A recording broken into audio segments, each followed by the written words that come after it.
Have you ever seen a millionaire help someone, without cameras, without an Instagram post, without applause? I have. And I'm going to tell you about it right now. But first, subscribe and turn on the bell. Because here, life is more brutal than a Netflix series, and what you're going to hear today will make you look differently at even the person who serves you coffee. The clock struck 8:42 a.m. when Nathan Bellamy walked into the ugliest coffee shop on the street. Black suit, imported shoes, perfume that smelled like someone who earns more in an hour than you do in a year. He sat in the corner, ordered a black coffee without sugar, and stayed, watching. On the other side was Amanda. Worn uniform. Messy ponytail. Tired body, even more tired soul. She carried a tray in one hand and held the little spoon that fed her daughter in the other. Lily.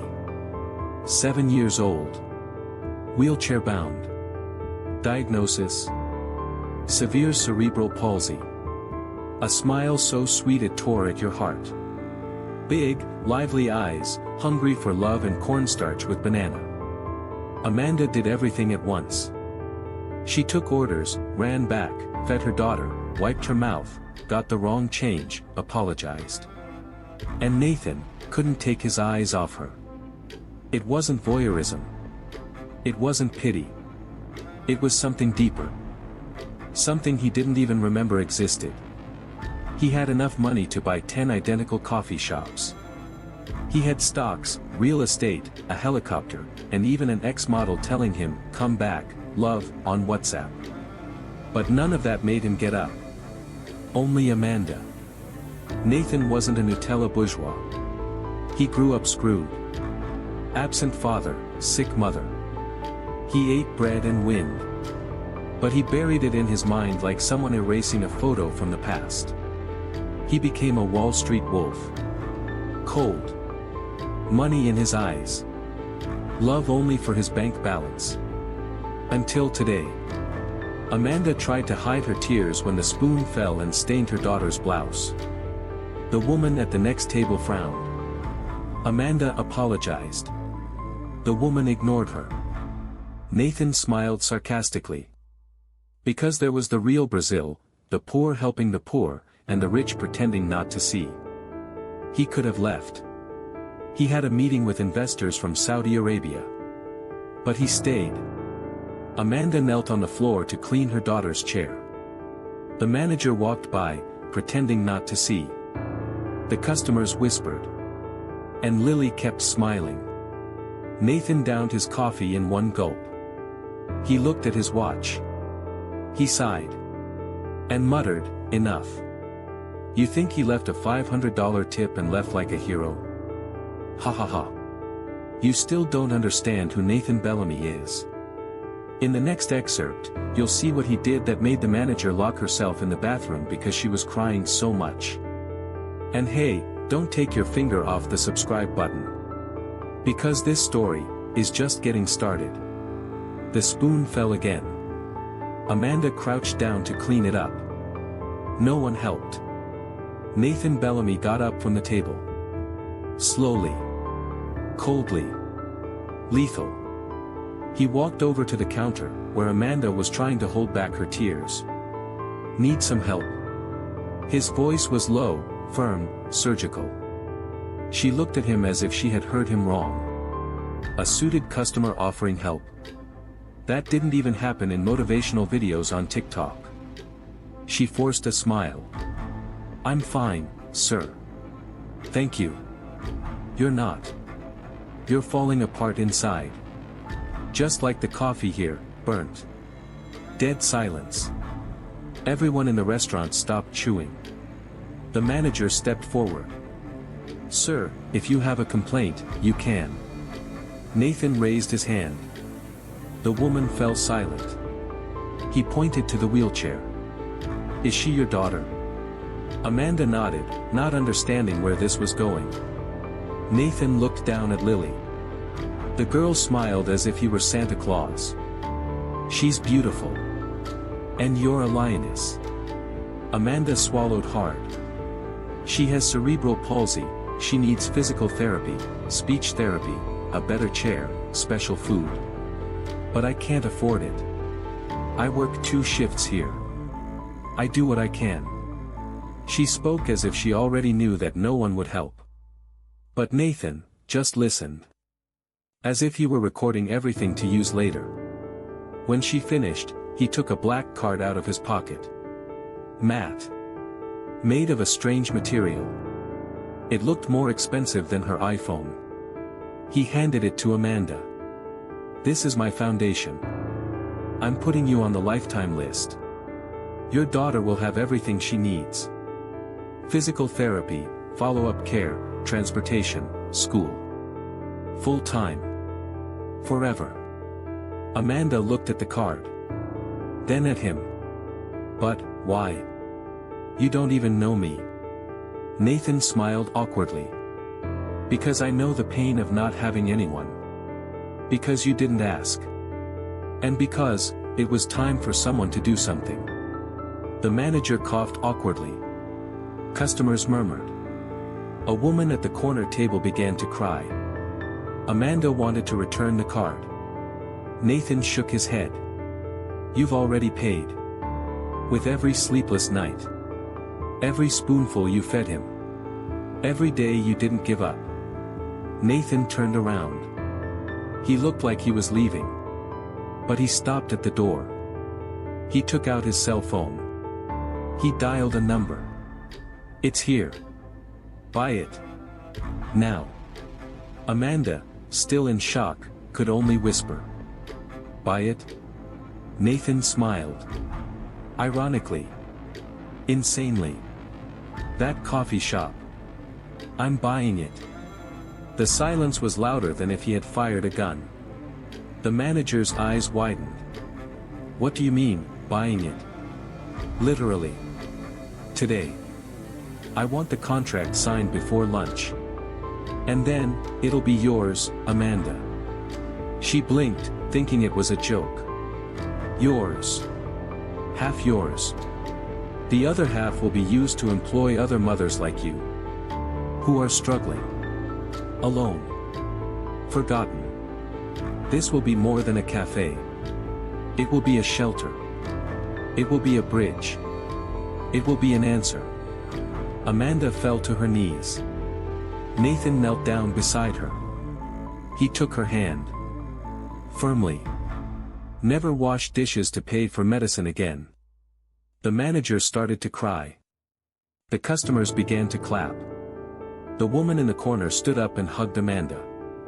Even Lily laughed. And Nathan? He was gone. He didn't take a selfie. He didn't give an interview. He didn't make a YouTube video. He just did it.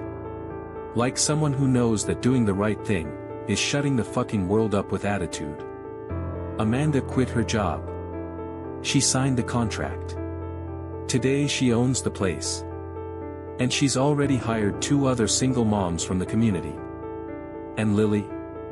She has her new chair. She's going to school.